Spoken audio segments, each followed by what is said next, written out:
Today, I wanted to design and build my own custom computer case, but code and engineer the exterior of it so that it's kinetic and it actually moves. Now, something like this kind of already exists. Cyberpower announced a kinetic case like 2 years ago, and it was supposed to be for sale last year, but that didn't happen and it's still not out yet. What? Just where is it? So now I have found myself in the middle of a make-believe arms race to design and build my own custom kinetic design before they can release theirs, so that I can have the world's first kinetic computer before anyone else has one. Here's how I'm going to do it. This little guy right here is an Arduino, and it will be the brains of the operation that will help me control the moving parts to make my idea into reality. Designing and customizing my computer is actually just the first step in a larger project of rebuilding and improving my entire computer setup. I originally asked my friends for some help in making my computer setup look a little bit better, and that went about as well as you would expect it to. So they just took that photo and sent it on to other group chats for more people to laugh at. So that's why I need everything that I build for this project and all of the other pieces for this setup to be just incredible, so that I can rub it in their faces and they stop making fun of me. So I redesigned the space myself. Although I am just focusing on the PC case for this build right now, I started out by doing a quick 10-minute sketch that I liked for the whole setup to get a general rough draft of what the space might look like to have a starting point to work from. Right now, that big picture doesn't really matter a whole lot. All you really need to know is I like how dark colors and wood look together. The overall idea for this is still pretty rough, but that at least gives me some sort of direction to work towards for this project. So let's get into building the custom PC case now. For the moving parts on this project, I ended up designing way too many different kinetic panels that could all be swapped out for each other, since it's a modular system on the front, so I can just switch out different panels if I want a different look. But I can't really build 20 different designs for this project, so I just need to pick my favorites. And I'm gonna make 3 different kinetic panels at 3 different levels of difficulty, starting with the easiest one first and working my way up to the harder ones, losing parts of my sanity each time. But we need the rest of the case built before we get into the kinetic panels, so let's make that really quick. For the main body of the case, I am just going to work my way around one panel at a time. And the first step to all of this is to cut down a sheet of 1/4-inch plywood into usable sizes, and I definitely did not have any problems right off the bat. Oh, this is going to take so long to do.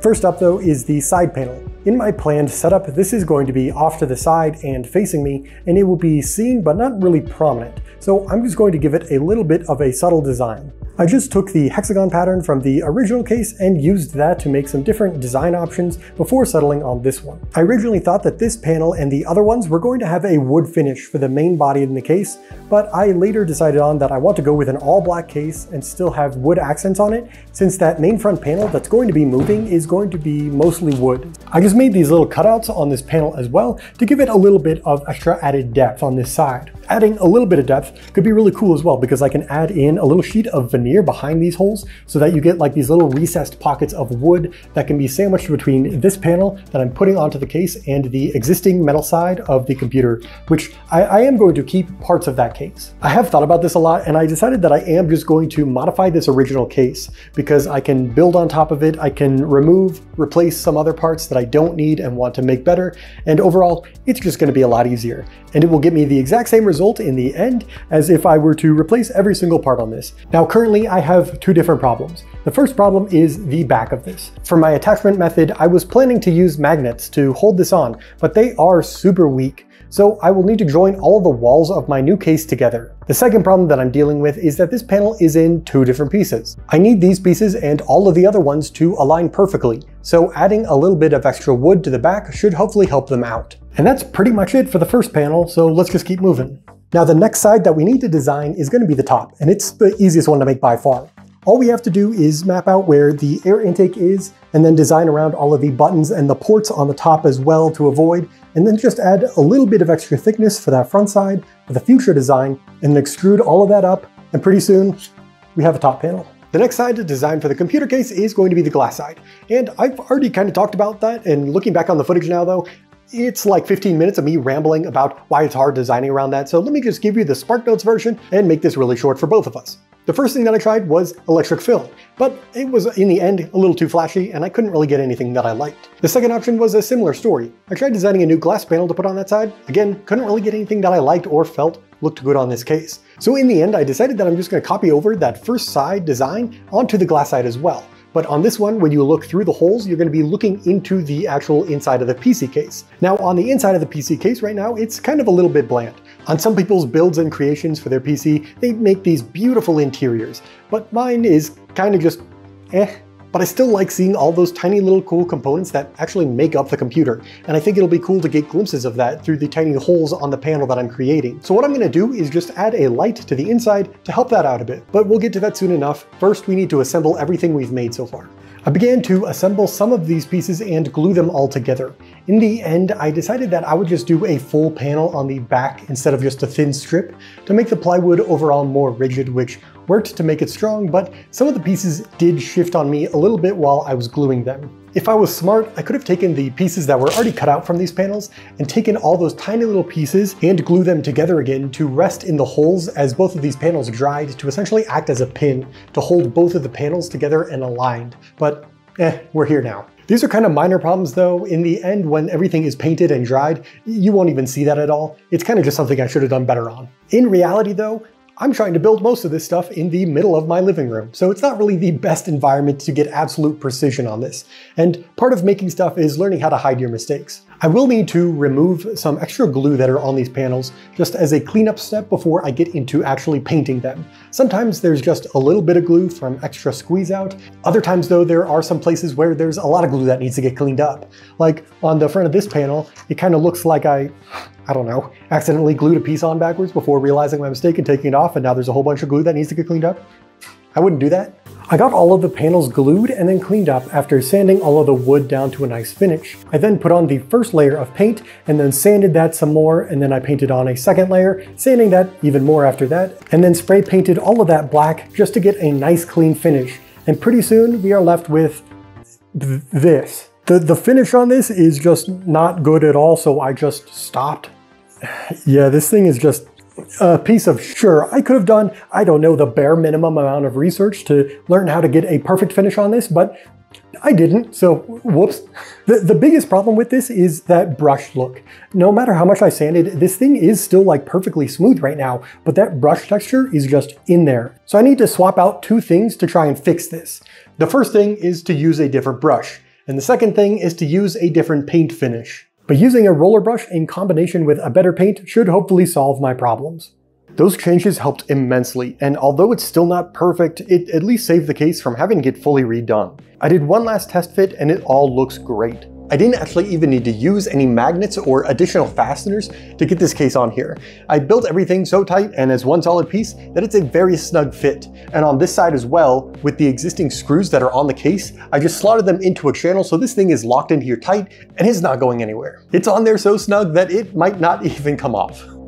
Come on, you stupid case. So this now means we only have one final panel to design, and that's the front kinetic panel that's going to be the centerpiece for this whole build now. With having this front panel being animated and actually moving, I'm kind of way out of my league on this one, to be completely honest. So we're just going to start with the easiest design first to kind of dip our toes into all of this. So for this first kinetic panel, it's all going to be based around architecture, and I have some of the panels that we'll need later gluing up already, but for the actual design of it, it's meant to mimic 3 stained glass rose windows, but with an illusion to it that it gives this wild movement as these pieces turn. Now this magical floating panel animation is cool and all, but how do we actually build this? Let me go to the digital model and I'll show you how I think this is all going to work. This illusion is inspired by David C. Roy, and I reworked the shape path slightly to match more of that rose window look that I want.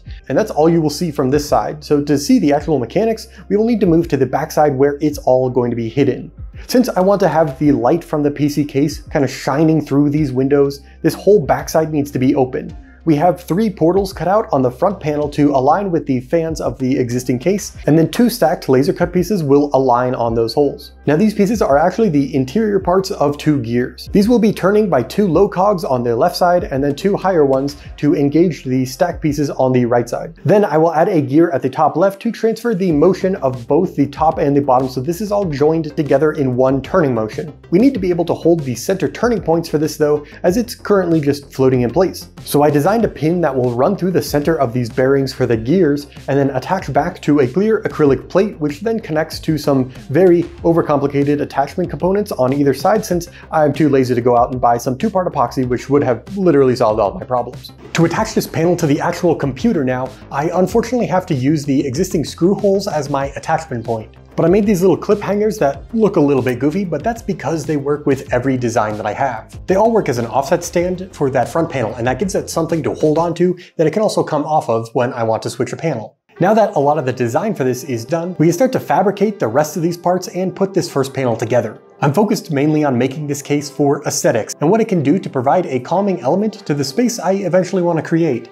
All of these main front panels are just meant to be somewhat of a physical extension of the feeling of my desktop wallpaper. I'm always drawn to the animated wallpaper backgrounds with simple things like long flowing grass in the wind, tides of the ocean, rain falling down. This one that I have currently, you can just chase around the stars with your cursor. The front of this case is meant to match that feeling of calmness and subtle movement with each of these designs I want to make. And just like a desktop wallpaper, I could switch it out if I want. But in the end, I just want to build a gentle kinetic creation and make and design something that you can get lost in while you watch it shift and move.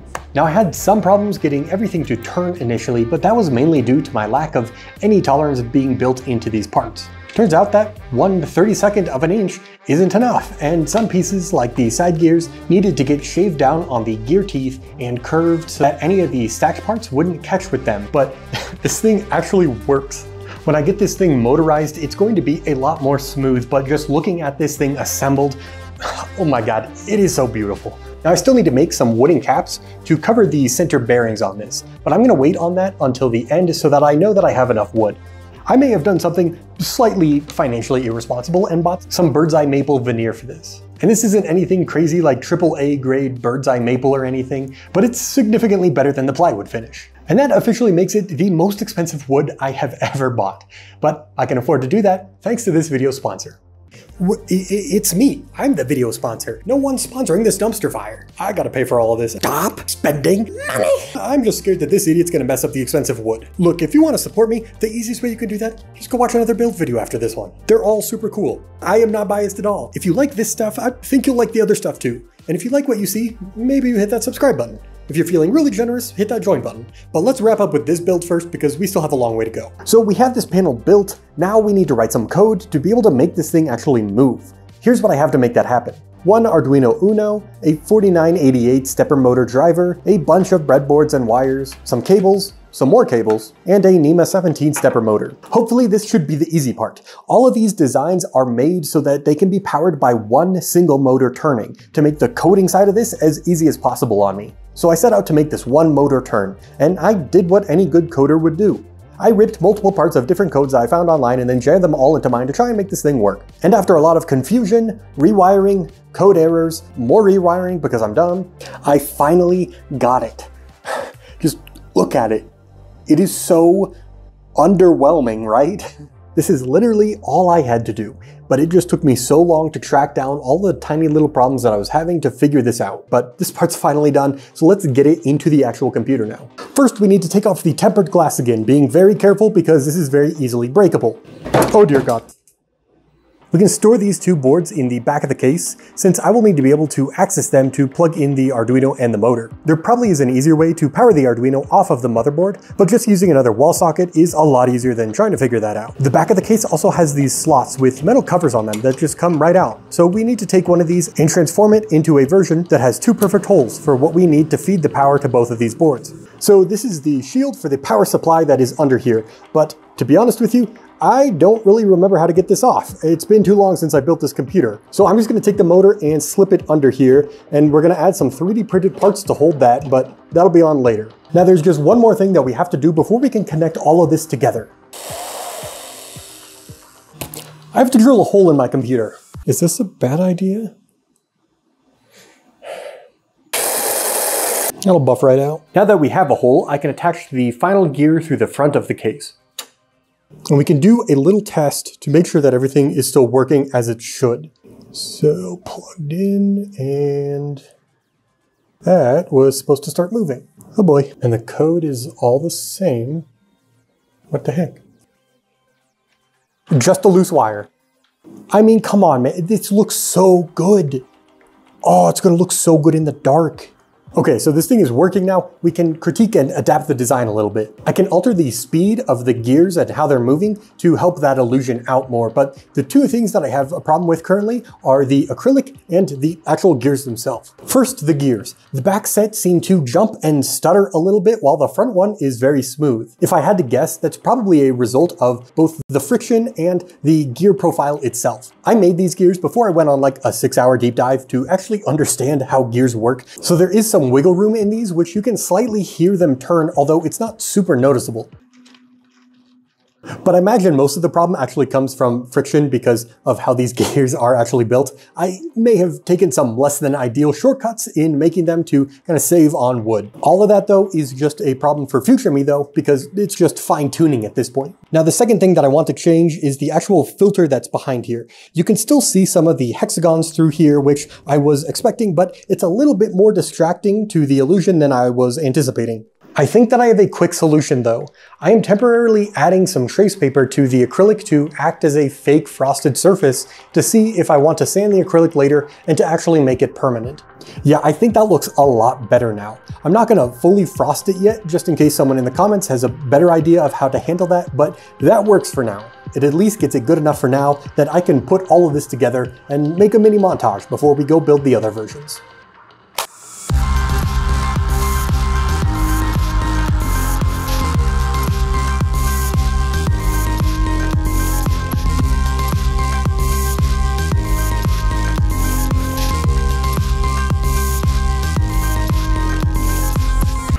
Okay, that's enough for now. We still have other stuff we need to build. Each of these designs has a component that was supposed to teach me a little bit more about some mechanical property to help me build the next one. But honestly, I'm feeling way too confident after that first one just worked. So I'm kind of thinking we just skip the second step and jump straight to the hardest design. So this is what I tried so far and how I think this is all gonna work. So we have a motor inside the computer case that is then turning a shaft with gears that will engage and turn 90 degrees with another shaft running up the length of the front panel. This will again have more gears that will turn and go horizontally connected to a final shaft that has bends in it at very specific angles to translate the position of the extruded hexagon into a moment in space, so that I can convert the rotational force of the motor that is in the final shaft into linear motion of the extrusion, making them move how I want and making them all interconnected to create the pattern. And then just do that again hundreds of times with machine-like precision without a machine to do that. Oh, and I also only have an inch of space to make all of this happen.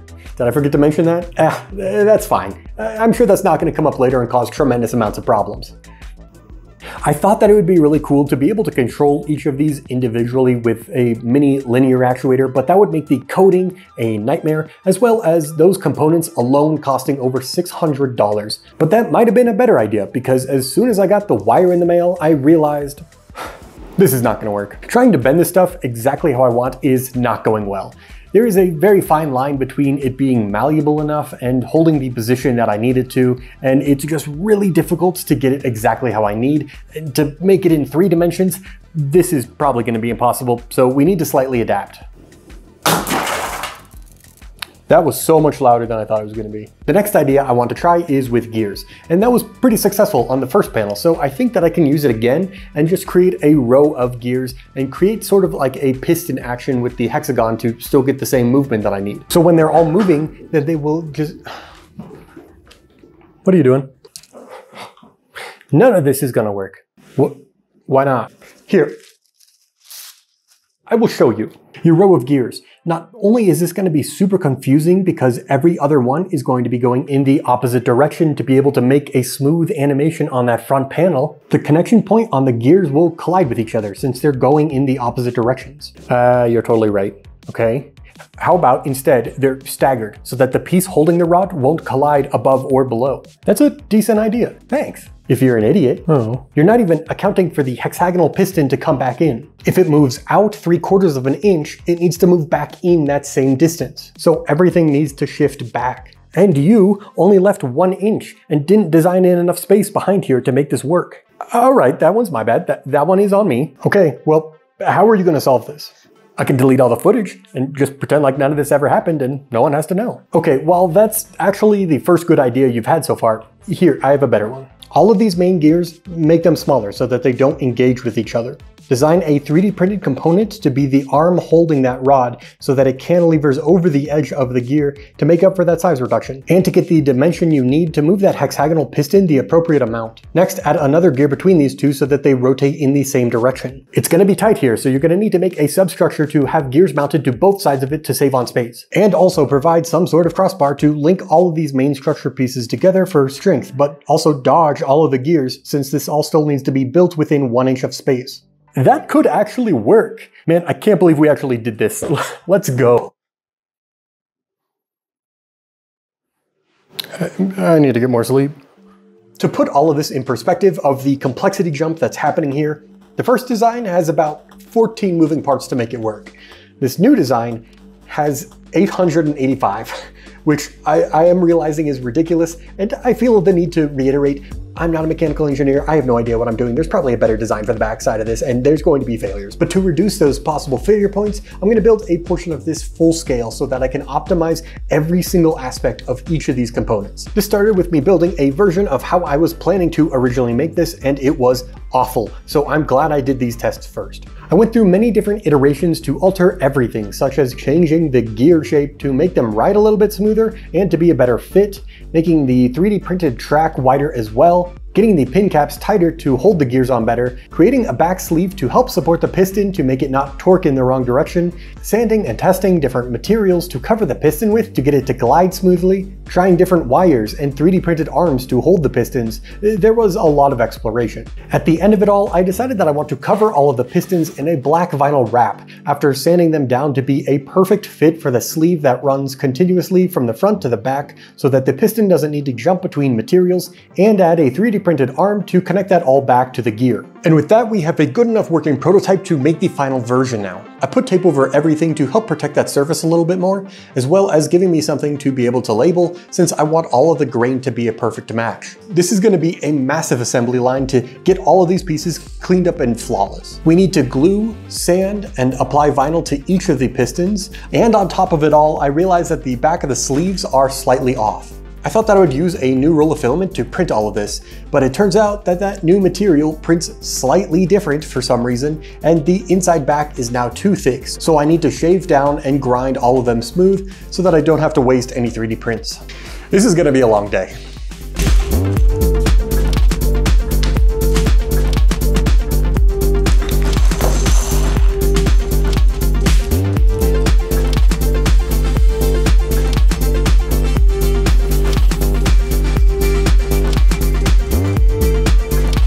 Starting to put this all together, I realized that I made a very stupid mistake, and I forgot to account for the added thickness of that final added veneer on this version, so the sleeves are not perfectly flush, which means I wasted a lot of time cleaning those up since I can't use them now. While all of those are being reprinted to be perfectly flush, I added the sides onto this front panel with the veneer added last this time so that the burned edges from the laser won't be visible, and I think that will help the massing be more distinct now.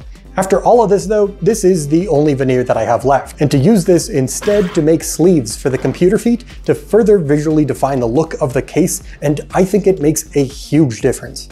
The next step to do is to put together all of the back structural pieces. For this, I need to align all of the guides, weld the 3D printed components to the gears, fasten the top caps to hold the gears on. None of this is really difficult at this point, it's pretty much just all assembly, but there are just so many different pieces that all need to get put together, and the time that it takes really adds up. If I need to do cleanup on one 3D printing component, well, I have to do cleanup on 214 3D printing components. And getting to this step took about 4 days alone to get everything cleaned up and ready to put together.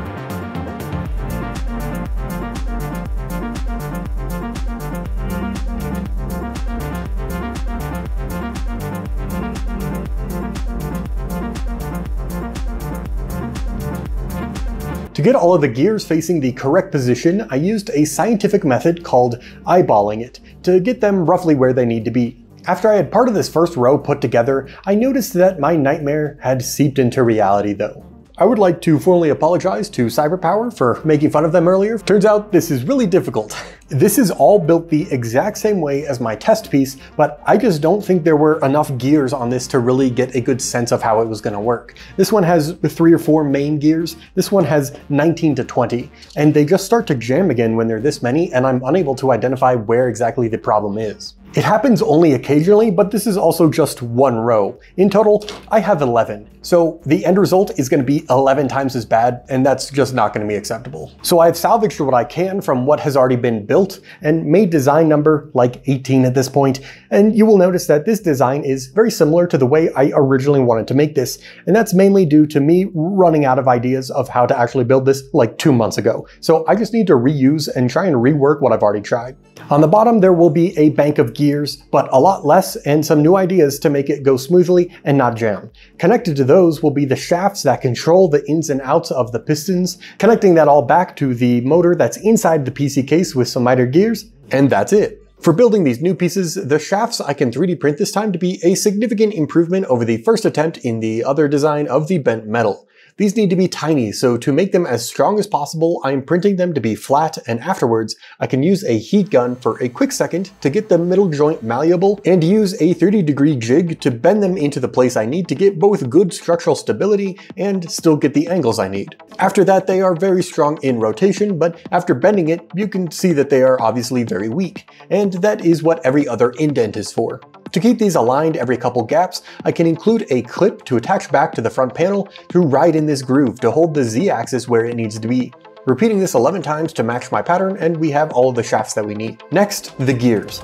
I think I found part of the problem with why the gears were jamming, and that's due to the actual laser process. When laser cutting acrylic, the laser is vaporizing the material. On something like wood, that would just result in burned edges. But on acrylic, I think that part of the problem is there's extra heat that is getting to parts outside of the cut line when you're making something this tiny and intricate. But I think that the melted acrylic later then solidifies and then becomes an imperfection, causing it to jam. But I found a very weird workaround. Acrylic gears aren't working well for me. 3D printed gears also aren't working well for me. But a combination of acrylic and 3D printed gears works insanely well. And that's because I have no idea. But at this point, I will take a random win and not question it at all.